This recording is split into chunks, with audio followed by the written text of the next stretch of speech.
If you've been shopping for opal jewelry, especially on the secondary market, such as vintage jewels at consignment or on an auction site, you may have come across the terms doublet or triplet. And it can apply to other gemstones too, but we often see it with opals. So today we're going to talk about exactly what those terms mean. A doublet or a triplet is essentially not a whole gemstone. Instead, you kind of have to think of it as a type of opal slice.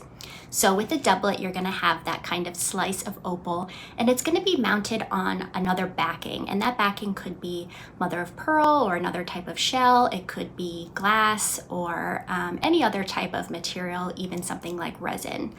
And then of course with the triplet, you're going to have 3 layers. So you're going to have that gemstone slice on the top, and then a middle slice, and then it will be backed onto a third material.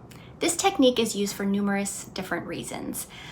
It could be that the opal slice, for example, is, very beautiful. It could have amazing colors and different play of color, but for some reason, the entire opal gemstone, maybe it was damaged or not strong enough for whatever reason to be mounted on its own. And so they kind of take, the top layer of that material, and then they use the backings to make it stronger and more durable. You may have other cases where the backings are even being used to kind of alter the appearance of that top opal slice.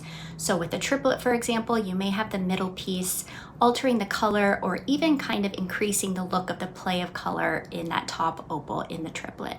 As a general rule of thumb, this technique is used in lower quality jewelry in general.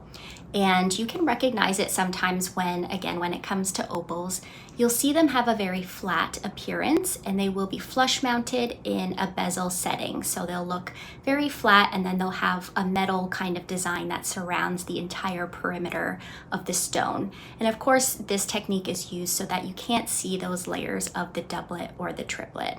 So this is something that is important to remember, especially if you're shopping, like I mentioned, for vintage jewelry. We do see this a lot, for example, with antique and vintage brooches and pendant style necklaces. And again, if you see that flush style mounting that's very flat in that, bezel surround, it is likely that it is a doublet or a triplet. And you can find some beautiful pieces, as I mentioned, using this technique, but you're just going to want to keep it in mind so that it should affect the price point because you aren't purchasing an entire opal or other gemstone.